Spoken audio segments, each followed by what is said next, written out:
Assalamualaikum warahmatullahi wabarakatuh.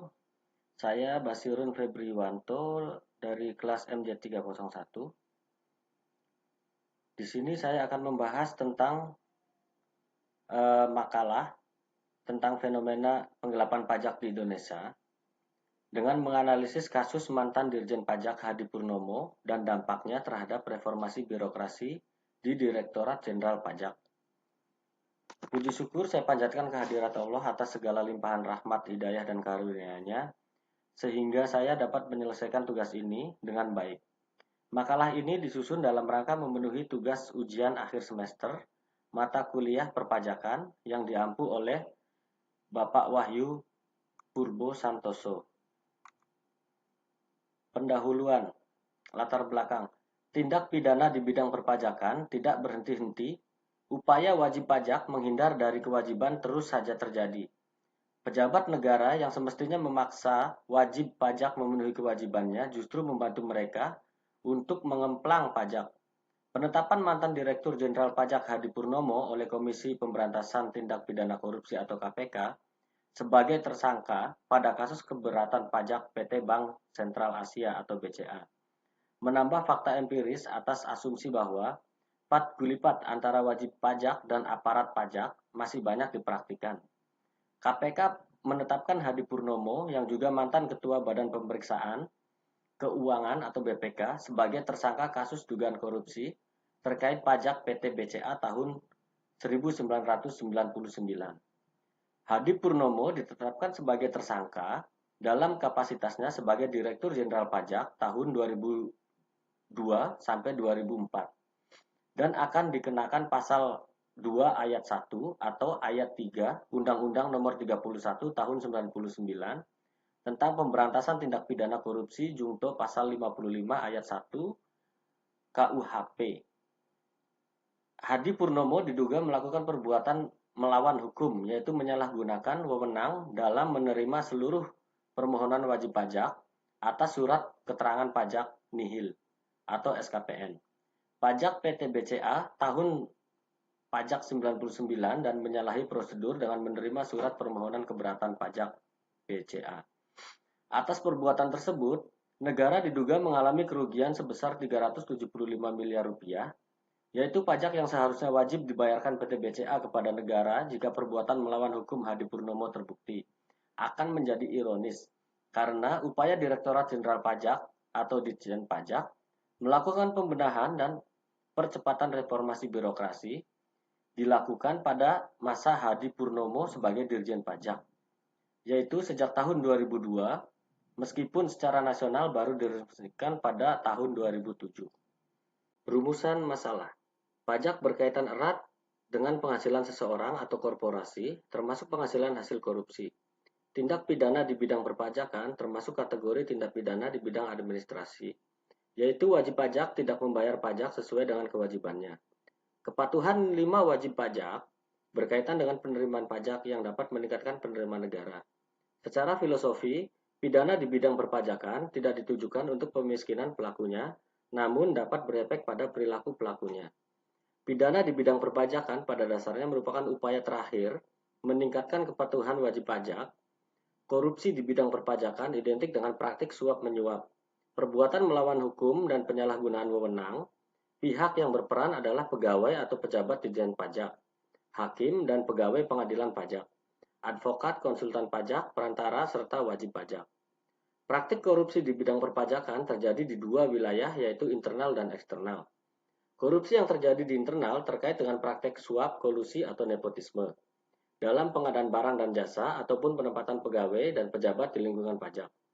Sementara, korupsi eksternal terkait dengan praktik korupsi dalam pembayaran pajak kepada negara. Dalam wilayah ini muncul banyak pola atau modus korupsi yang muncul di bidang perpajakan. Tetapi setidaknya terdapat 3 pola yang biasanya sering ditemukan. Pola pertama adalah negosiasi pembayaran pajak. Jika terjadi proses negosiasi, wajib pajak yang umumnya pengusaha atau perusahaan besar hanya perlu membayar pajak lebih kecil dari yang semestinya dibayar kepada negara. Adapun oknum pegawai pajak selaku pemeriksa pajak mendapatkan imbalan yang besar dari wajib pajak yang dibantunya. Pola kedua, petugas pajak menjadi konsultan pajak. Mendapat imbalan yang besar dari wajib pajak yang dibantunya. Oknum petugas pajak akan menerima imbalan atau bahkan gaji bulanan dari wajib pajak atau konsultan pajak yang merasa dibantu pekerjaannya. Pegawai pajak akan memanipulasi laporan keuangan perusahaan atau wajib pajak, sehingga beban kewajiban pajak yang dibayarkan dapat ditekan seminimal mungkin. Pola ketiga adalah kolusi dengan hakim pengadilan pajak atau pejabat lingkungan Ditjen Pajak agar perkara keberatan pajaknya dimenangkan. Praktik ini memperbesar peluang bagi wajib pajak untuk memenangi sengketa pajak. Pejabat di Ditjen Pajak sangat mungkin mengabulkan keberatan pajak atau mengurangi beban wajib pajak dengan atau tanpa pertimbangan yang dapat dipertanggungjawabkan. Berdasarkan pola-pola tersebut, Hadi Purnomo selaku Direktur Jenderal Pajak diduga melakukan pola ketiga, yaitu mengabulkan keberatan pajak yang dilakukan oleh BCA. Meskipun demikian, sampai saat ini KPK belum menemukan bukti soal dugaan adanya kickback dari perbuatan yang dilakukan Hadi Purnomo dengan menerima keberatan pajak yang diajukan. Proses hukum dalam perpajakan, yaitu pemeriksaan bukti permulaan. Proses hukum perpajakan dimulai dari pemeriksaan bukti permulaan atau yang dilakukan oleh PPNS di Ditjen Pajak terhadap orang yang terindikasi melakukan tindak pidana pajak. Yang kedua adalah penyidikan dan penuntutan. Jika ditemukan cukup bukti, proses berlanjut ke tahap penyidikan dan penuntutan oleh kejaksaan.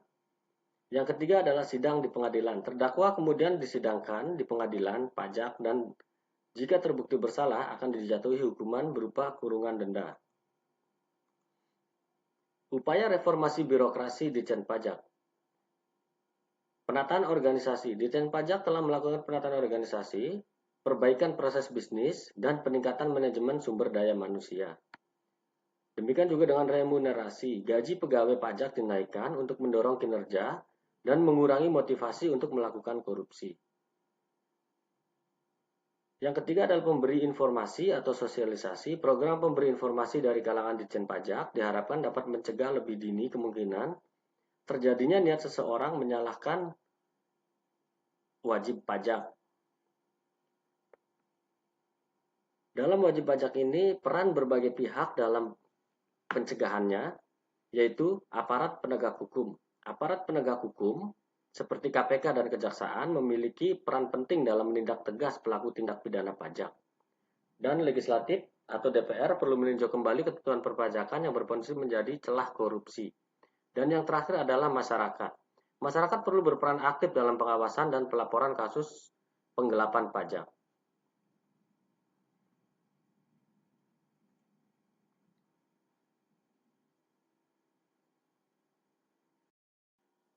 Dampak kasus Hadi Purnomo, yaitu kerugian negara. Kasus Hadi Purnomo mengakibatkan kerugian negara sebesar 375 miliar rupiah yang seharusnya dibayarkan oleh PT BCA. Dengan adanya kasus ini, sehingga hilangnya kepercayaan atau citra negatif Ditjen Pajak di mata masyarakat dan menimbulkan ketidakpercayaan terhadap sistem perpajakan. Sehingga perlu evaluasi. Peristiwa ini menjadi momentum bagi pemerintah untuk melakukan evaluasi menyeluruh program anti korupsi dan reformasi birokrasi di Ditjen Pajak. Perubahan aturan perpajakan ini sudah terjadi 2 kali, yaitu pada tahun 1983 dan tahun 2009. Yang dimana Undang-Undang Nomor 6 Tahun 1983, Undang-Undang tentang Ketentuan Umum dan Tata Cara Perpajakan, pertama kali disahkan pada tahun 1983. Dan Undang-Undang Nomor 16 Tahun 2009, Undang-Undang KUP telah mengalami beberapa revisi dengan revisi terakhir pada tahun 2009 yang memperkuat upaya pencegahan dan penanganan penggelapan pajak. Pentingnya kepatuhan pajak, yaitu kewajiban moral. Membayar pajak adalah kewajiban moral setiap warga negara untuk mendukung pembangunan nasional.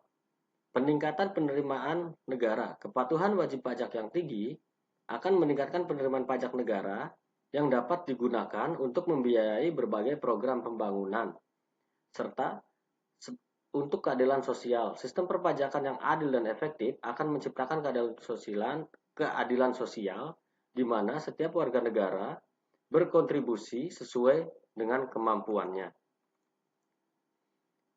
Rekomendasi dan saran penguatan penegakan hukum yang tegas dan transparan terhadap pelaku tindak pidana pajak sangat penting untuk menciptakan efek jerah. Meningkatkan kesadaran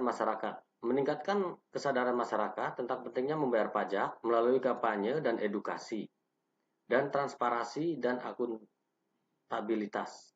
Meningkatkan transparansi dan akuntabilitas dalam pengelolaan dan penggunaan penerimaan pajak.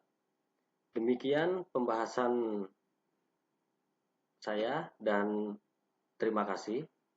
Berikut sumber referensi sebagai bahan pembuatan makalah di sini. Terima kasih banyak. Selamat malam.